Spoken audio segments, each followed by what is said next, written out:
구독 버튼과 엄지를 눌러주시면 감사하겠습니다. 오늘은 2월 18일 목요일입니다. 이 조선일보가 단독 보도한 바에 의하면은 이 특별감찰관 제도가 지금 대통령이 되고 난 다음에 4년 동안이나 공석으로 있습니다. 그러면서 공수처를 만들고 그 난리를 이 대한민국은 피웠습니다.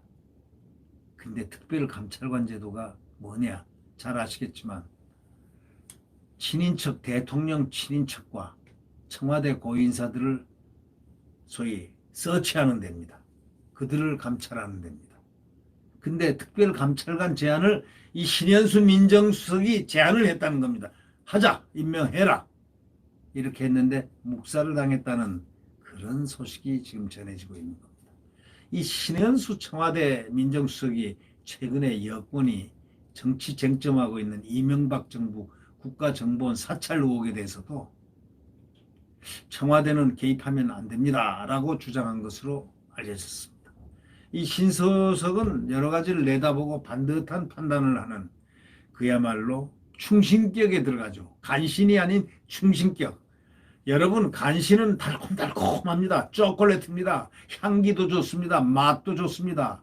그러나 충신은 맛이 없습니다. 무색, 무미, 무치. 맛도 없고 색깔도 없고 뭐 그렇습니다. 물 같은 그러한 것이 충성심입니다. 이 신수석은 진실로 문재인 대통령이 잘해주길 바라는 뜻에서 충성심을 발휘를 했다고 보입니다. 제가 볼 때는요. 그러나 이 신수석은 또 성정이 깨끗한 사람이라고 소문이 나 있습니다. 아주 검찰 참여정부 때 사정비서관을 했지만 아주 품성도 좋고 강직하고 또 정의롭고 이런 분으로 소문이 나 있었는데, 이분이 작년 12월 31일 임명 직후에 문재인 정부가 강경한 태도를 보여왔던 각종 현안 해결에 사실상 국정기조 전환을 건의한 것으로 전해집니다. 이분 말 들었으면 문재인 대통령이 상당히 좋았을 텐데 라는 생각을 해보는데, 역시나 안 받아들이는 사람은 문재인 대통령 측인 것 같습니다. 왜냐하면 그러니까 나가겠다고 하니까 말이죠. 신수석이 괜히 사의를 표명하겠습니까? 문재인 대통령이 대부분 수용하지 않았다. 국정기조 전환을 이렇게 건의를 한 것에 대해서 문 대통령이 수용하지 않았다는 것입니다. 언론은 그렇게 얘기합니다. 임명 한 달 만에 신수석이 사의를 표명한 계기, 이거는 검찰 인사에서 배제당한 것이지만 이거는 하나의 형식이고 국정기조를 둘러싼 갈등, 바로 이게 주 원인이라는 그런 분석이 언론의 분석이고 또 주변 또 법조계 그런 판단입니다. 청와대 비공개회의 때 그저께인가 국정원 사찰 문제를 언급을 신수석이 했다는 겁니다. 이건 상당히 중요한 얘기죠. 선거를 앞두고 있는 상황에서 선거법 위반 소지가 있기 때문에 청와대가 이 문제에 언급하지 말았으면 한다라는 취지로 말했다고 합니다. 청와대 관계자는 신수석이 갑자기 국정원 이야기를 꺼내서 상당히 놀랐다는 표정입니다. 여러 차례 사의를 표명한 상황에서도 자기 의견은 계속 표명하고 있습니다. 끝날 때까지 자기로서 임무는 다 하겠다. 사의 표명했으니까 사표를 수리하면 되는 겁니다. 후임자가 올 때까지 그 빈자리를 채우겠다는 그런 뜻 아니겠습니까? 최근에 민주당은 2009년에 이명박 정부 국정원이 청와대 지시로 특명팀을 꾸리고 18대 국회의원 전원을 불법 사찰했다면서 자료 공개를 요구했고, 야당은 선거를 위한 국정원의 정치 개입이라며 반발했습니다. 이 밖에도 신수석은 문 대통령에게 특별감찰관 빨리 지명해야 합니다. 공수처도 이대로 가면 안 됩니다 하고 입장을 딱 전달을 한 걸로 알려졌습니다. 청와대 특별감찰관은 아까도 제가 말씀드렸지만 대통령 친인척, 청와대 수석비서관 이상 공무원의 비리를 감시하는 직책입니다. 내부 직책입니다. 근데 이것을 임명을 대통령이 4년간을 안 했습니다. 자리가 공석입니다. 있습니다, 자리가. 왜 그랬을까요? 그것이 그것이 바로 문재인 대통령의 나중에 부메랑이 될 수도 있다는 겁니다. 왜? 그러면서 공수처는 왜 만들었냐? 또 중대본은 또 왜 만드냐? 이제 이런 얘기가 나오죠. 중앙대책본부 회의가 아니고 중범, 중대범죄 수사청을 지금 하나 만들려고 하고 있지 않습니까? 신수석이 검찰 문제뿐 아니라 일방통일식 국정을 이거 바꿔보자 해가지고 대통령에게 이렇게 제안을 하게 되면은 계속 묵살당합니다. 그렇기 때문에 사의를 표명한 것이다라고 이 정작 그 분석을 하는 분들은 그렇게 분석하죠. 뭐 검찰 인사도 요인이 됐지만 패싱도 요인이 됐지만 이건 전체적으로 국정의 전환을 건의할 때마다 묵살당하니까 자기가 있을 필요 없다라고 생각한 것이다 라고 생각합니다. 문 대통령을 신뢰했기 때문에 더욱 불통의 벽을 느끼고 이 사람이 이게 아니구나 라고 느낀 거 아닌가. 내가 알았던 문 대통령 과거에 문 대통령이 아니었구나 라는 사실을 보면서 더욱 통하지 않는 벽을 느낀 것 같다. 이런 식으로 얘기를 여권 관계자가 하고 있습니다. 신수석은 사의를 철회하지 않습니다. 나는 한번 하면 한다. 이런 얘기입니다. 문 대통령도 수리를 하지 않습니다. 청와대 고위관계자는 인사를 두고 검찰과 법무부 견해가 달라 이걸 조율하는 과정에는 이견이 있었다면서 그걸 인정했습니다. 그 과정에서 신수석이 몇 차례 사의를 표시했고 대통령이 그때마다 만류한 것도 이제 시인했습니다. 근데 지금도 그런 상태가 이어지고 있다고 하는데 결국 신수석은 그의 생각대로 반드시 그만두게 돼 있습니다. 그만둡니다. 제가 보기에는 그렇다 이런 얘기죠. 결국은 신현수 민정수석 같은 분이 충신이라고 할 수 있는데 과거의 말로 하면은 그런 말을 들을 수 있는 그 귀를 갖고 있어야 되고 그 판단에 이 머리, 두뇌와 심장을 갖고 있어야 될 사람은 대통령이었는데 역시 대통령은 신수석과 비교를 해볼 때 소위 근사한 말로 장르의 차이가 있습니다. 장르의 차이가 하늘과 땅이다. 장르가 다르다. 보는 식견과 견해와 여러 가지가 다르다라는 사실만 확인하고 덧없이 신수석은 나올 것 같다라는 생각이 듭니다. 여권 관계자는 이렇게 얘기합니다. 신수석이 벽을 느낀 것 같다.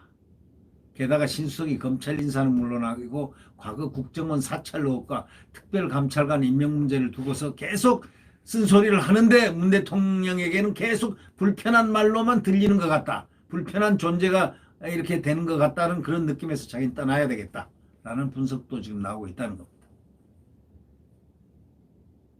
문 대통령이 지난달 19일 신년 기자회견에서 뭐라고 그랬냐면 추 장관하고 윤 청장 검찰총장 그 갈등설에 대해서 국민들께 송구스럽다 확실히 미안하다고 사과를 했지 않습니까? 이제는 서로 입장을 더 잘 알 수 있게 되었기 때문에 국민을 염려시키는 갈등이 다시는 없을 것이다. 이 배경에는 신수석 때문에 그랬습니다. 또 국민들은 또 그걸 믿었죠. 또 윤 총장도 강경기조를 풀어버리고 벽을 허물어버리고 잘 될 거라고 생각한 건 신수석이 가운데에 있어서 여러 가지 인사라든가 이런 걸 갖다가 합리적으로 할 것이라고 믿었기 때문이었겠죠. 많은 역시나가 역시나죠. 그러니까 윤 총장에 대해서도 문재인 정부 검찰총장이라고 치켜 세우고 했지 않습니까? 그동안 대립각을 세웠던 검찰과 관계 개선에 나선 것이라고 해석도 되고 또 검찰에서도 반응이 나왔지 않습니까? 조금 완만해진 어떤 방향을 바꾸지 않나 신수석 때문에 이런 온건론이 이제 제대로 자리를 잡아가는 거 아닌가라는 생각을 한 건데 그건 꿈입니다. 노무현 정부 때부터 손발 맞춰온 대통령하고 신수석 생각이 이제까지는 똑같았다고 하지만 천만의 하늘과 땅이라는 것을 신수석이 느꼈기 때문에 지금 떠나려고 하는 겁니다. 아니 떠나려고 결심을 했습니다. 혹자는 대통령이 이렇게 말기니까 안 떠날 것 같지만 제가 생각할 때는 100% 떠납니다. 예. 그런데 그 대신 신수석은 떠나서 한마디 하는 조용한 얘기가, 나직한 얘기가 소위 연못에 돌을 하나 탁 던지면 파문이 일어나는 것처럼 전체가 진동하는 그런 모양새를 가질 수도 있습니다. 지금 내관이 윤석열 내관이 하나 있고 그 다음에 신수석 내관이 있는데 신수석 내관은 바로 그러한 내관이고 검찰총장의 내관은 그가 입장문을 발표하는 순간 경천동지할 대한민국의 변화가 일어날 가능성도 없잖아 있습니다. 뭐냐? 급격한 문재인 대통령의 레임덕 속으로 저 깊은 터널로 빠져들어갈 가능성이 높다. 윤 총장 함부로 대해서는 안 된다. 박범계가 혼자 마음대로 그렇게 해서는 안 된다. 그런 얘기입니다. 박범계는 뭔가 기사도처럼 흑기사처럼 움직이면서 칼 가지고 움직이지만 인사칼 가지고 움직이지만 그렇게 하는 게 아니다. 신수석 말도 좀 듣고 검찰총장의 의견도 듣고 했어야 했다.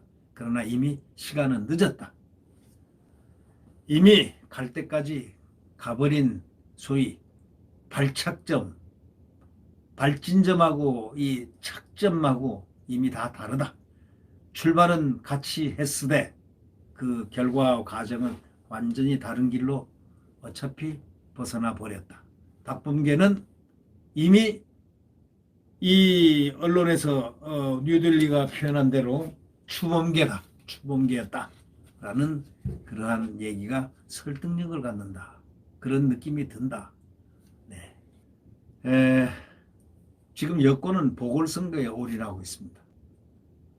문재인 대통령도 이거가 지금 상당히 중요한 문제라는 걸 알고 있습니다. 그래서 신수석과 갈등이 이렇게 좀 생긴 것이라는 분석도 나옵니다. 신수석하고 가까운 한 정치권 인사는 이렇게 얘기합니다. 신수석은 대통령과 소주를 할 만큼 서로 신뢰해야 하는 사이였는데 신수석이 믿었던 대통령이 자신이 원하던 길과 다르게 가니까 굉장히 괴롭고 고통스러웠을 것이다. 이렇게 말했다는 것입니다. 이 언론은 그렇게 전하고 있습니다. 조선일보 취재기자는 그렇게 보지만 제가 판단할 때는 이제 떠날 차비는 결심은 했다. 이미 시동 걸었다. 그 다음에 이 시동을 걸었는데 이 신수석의 차가 발진을 할 때 어떻게 발진할까? 부르릉 하고 발진하느냐? 조용히 스마트하게 가느냐? 또 그가 조용히 내뱉는 말이 어디까지 영향을 미치느냐? 이것이 지금 관심의 포인트입니다. 네. 관전 포인트죠. 네. 구독 버튼과 엄지를 눌러주시면 감사하겠습니다. 또 한동훈 검사장이 작년 7월 23일인가 22일 날 말했던 대로 지금 광풍이 부르는 세대입니다. 광풍. 미친 바람이 불고 있다. 뭐 바람은 여러 가지 많죠. 폭풍, 태풍, 뭐 순풍, 미풍, 뭐 질풍, 뭐 아주 많죠. 바람. 근데 광풍이란 말 들으면 어쩐지 으시시하지 않습니까? 지금은 광풍에 부는 시대. 그러나 그러면서도 지금 4년을 지나왔습니다. 이제 새벽녘입니다. 태양은 다시 떠오릅니다. 대한민국의 태양 말입니다. 자유민주주의와 시장경제가 뛰노는 소위 말해서 성장 대한민국. 대한민국 국가 안보가 한미동맹에 의해서 함께 대한민국이 경제 성장하는 그런 나라 말입니다. 자유민주주의가 꼽히는 언론의 자유가 있고 개인의 표현의 자유가 있는 대한민국. 위대한 과거의 대한민국 다시 떠오르고 있습니다. 네, 태양은 내일 다시 떠오릅니다.